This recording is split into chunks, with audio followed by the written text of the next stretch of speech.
Tolu, I have a question already, and it's slightly outside the conversation today, but is one that I think you might be able to speak to. So let me just read that out to you. The question is, what does the panel think about the opportunities in the transport and logistics sector, looking at the e-ride hailing, delivery bikes, and so on as portfolio investment for beginners?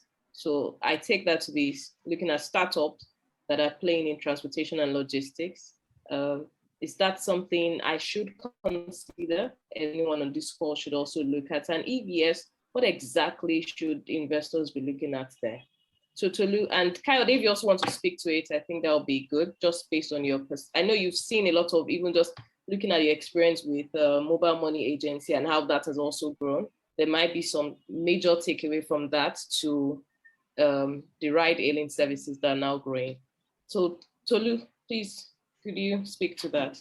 Okay, thank you very much. I'll talk from top down, right? So from a macro and an industry perspective,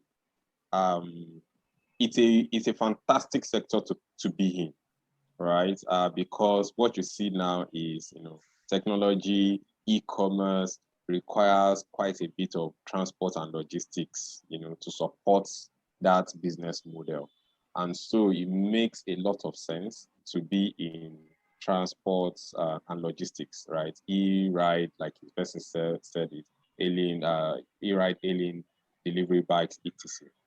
Now, to take a closer look at that sector, right? The question is that how do you get into, where do you play?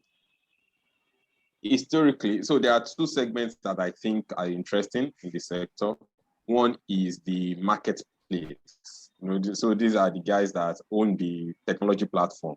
So you think about Uber itself, you understand, think about Bolt itself, think about Kobo 360 in Nigeria, right? These are companies that have a platform where if I own a truck, or if you look at what's their name now, Opay, all these guys, they are marketplaces that bring owners of assets, of trucks, of bikes, of vehicles together with the customers that need them.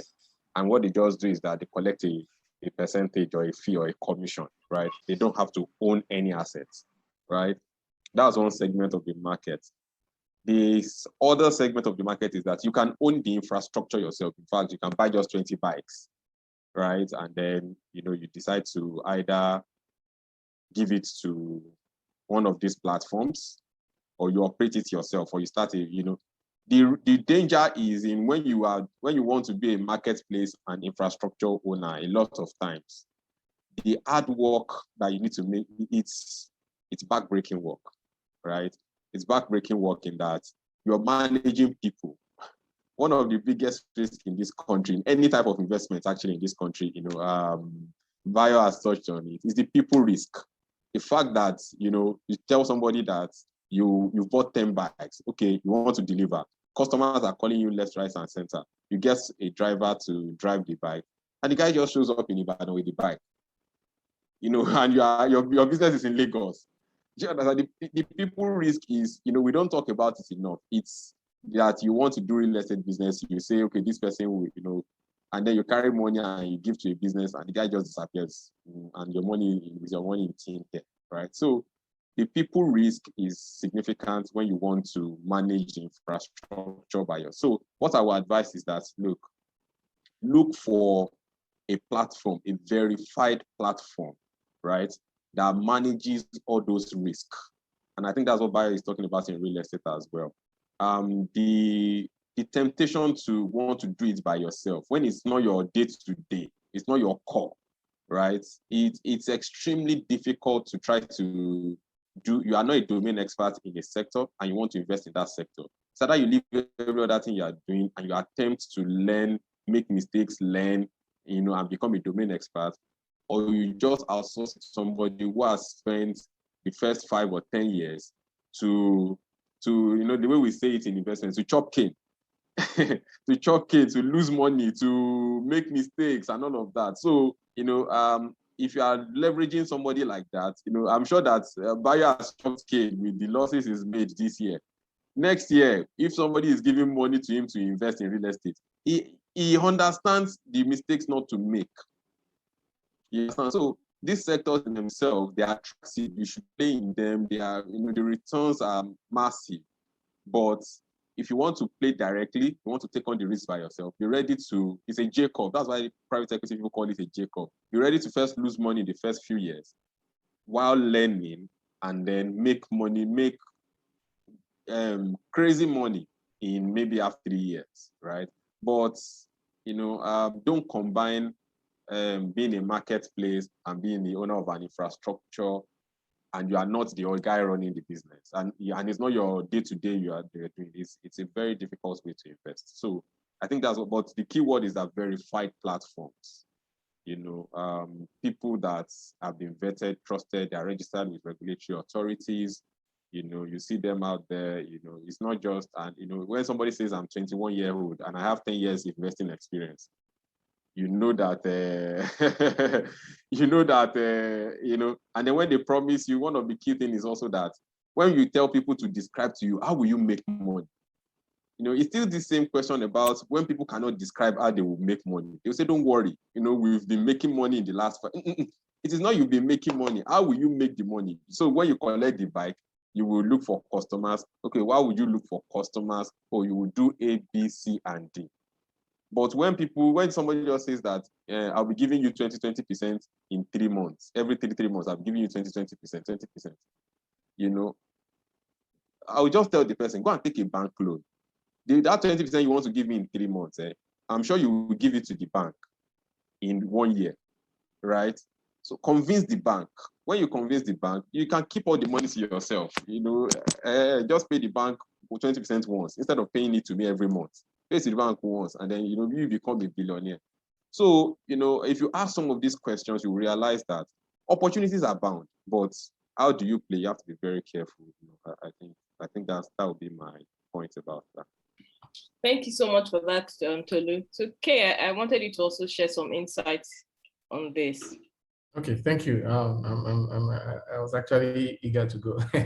So, fantastic insights, Tolu. And as usual, I'll just pick up from where you left off and just try and highlight 2 things. Fortunately, I have a personal relationship with one of the popular ride, one of the foremost actually innovators in that, ride hailing when it comes to motorbikes, right?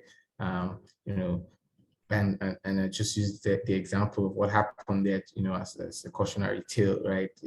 As usual, when you have an unregulated environment, today it's one of the most unregulated where I live. Sometimes I just see this delivery guy come and go, and it's always parked at somebody's house, and I just feel maybe they own that bike, and just it just runs the whole man show. So really, if you have money, you buy a bike, you get a good brand, rider, you would make some money, right? But the first challenge is, regulation, just one regulation, and that whole business model can be turned into head, regulation around their movements or having to pay some huge license fee or amount. So, it's just what to keep in mind. And like Tolu said, what's your risk appetite, so are you the kind of person that, hey, well, yeah, regulation has to come out here, let's try and make as much as we can before we go ahead? Then yeah, give it a shot. It's like Tolu said, it's a good area. I think there's a lot of money to be made. I've personally ordered a couple of items from Jumia. I don't know if I can say their name here in the last couple of weeks, and I can see that machine, in terms of the people have gotten a lot of experience, like Tolu said, in getting this logistics and delivery thing working, and if you plug in there too, you can make money. The second challenge though is, okay, I'll talk about 3 things. The second is the people, and Tolu touched on it. Just like when Uber first came out, everybody that had some spare change for the car, tried to get a driver, and people say, this thing's good, let's buy more than 1, let's buy 2, let's buy 3, let's buy 4. What they never accounted for was it thought getting a good driver is as easy as buying a new car. And most of them learned the hard way, right? So you started this practicing, and it kind of related to my third point. What kind of returns do you want as an investment? If you get into it, just know already, right? Except you want to do some very, very hard work that, you're probably just going to have 1 or 2 bags and dispatch riders and whatever that brings in, you should be ready to be happy with it. Otherwise, it's just going to be a nightmare trying to manage people. And today and the tire will change hub and spoke, will change this, and that's all the profit you're hoping to make. So I just wanted to add that in. Thank you very much for me.